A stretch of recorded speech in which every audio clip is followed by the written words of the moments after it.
Hello students, all is well. Welcome to our science class. This is part 2 from chapter 11, that is transportation in animals and plants. Our first topic in this part is excretion. During activities, animal body produces a variety of materials which are not required within the body. For example, carbon dioxide given out during respiration is collected by blood and is expelled through lungs while breathing out. Again, waste food and other undigested materials are passed out of the food pipe through anus.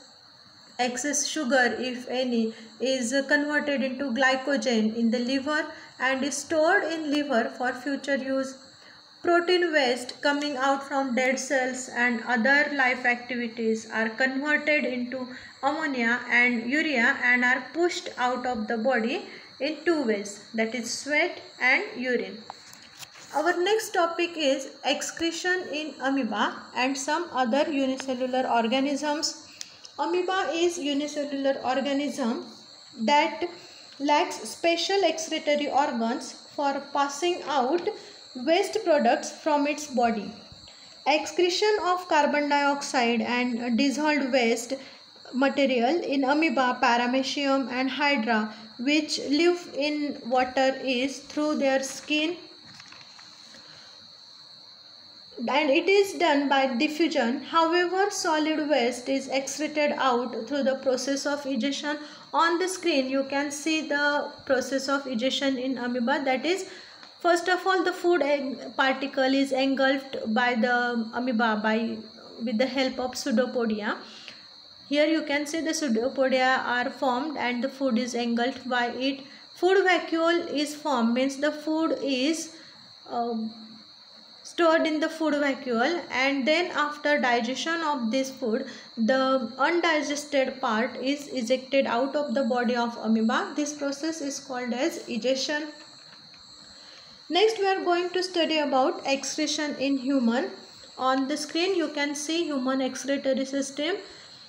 It is composed of a pair of kidneys, a pair of ureter, a urinary bladder and urethra. As we have seen earlier that carbon dioxide is removed as waste from the body through the lungs during exhalation, the skin removes excess water, salt, urea and uric acid from the body in the form of sweat. When our cells perform their functions, certain waste products are released. These are toxic and hence need to be removed from the body.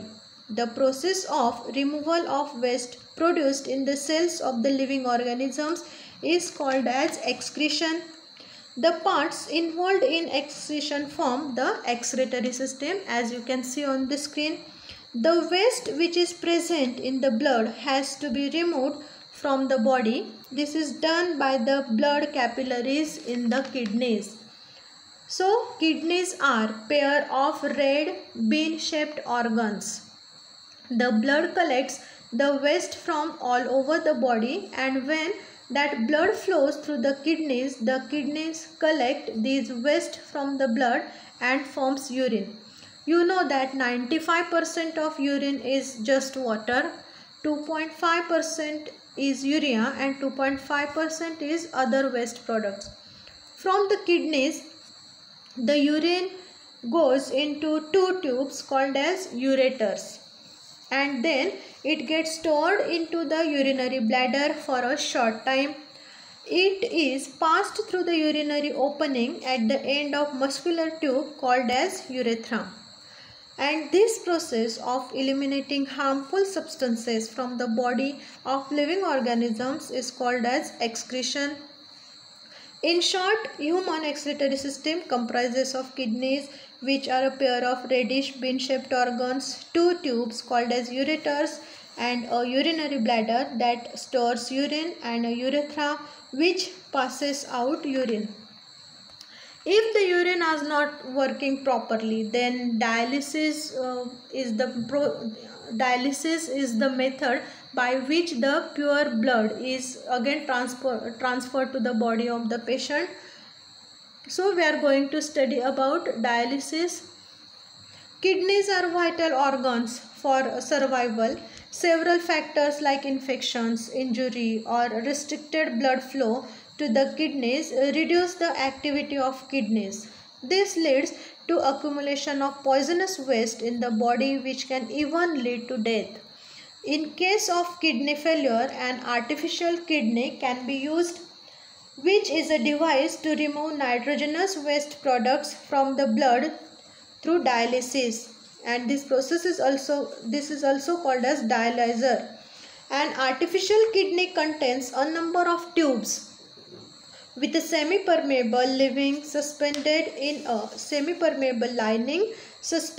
in a tank filled with dialyzing fluid. You can see on the screen, this is dialyzing filter, and the blood is taken out from the body of the patient and it is passed through the dialyzing filter, and again purified blood is transferred to the body of the patient.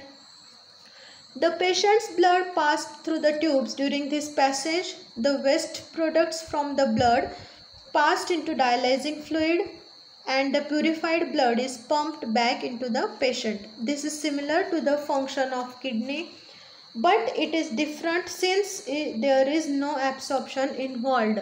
In kidneys, reabsorption takes place, but in this dialyzer or in dialysis, the reabsorption cannot possible.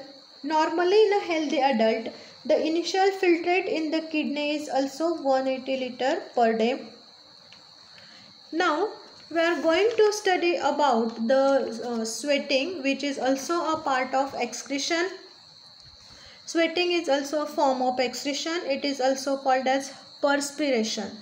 Our skin bears sweat glands which opens out on the surface of the skin through minute pores. You can see on the screen there is a sweat gland which opens on the surface of the skin. Sweat glands collect dilute solution of salts and protein waste from the blood.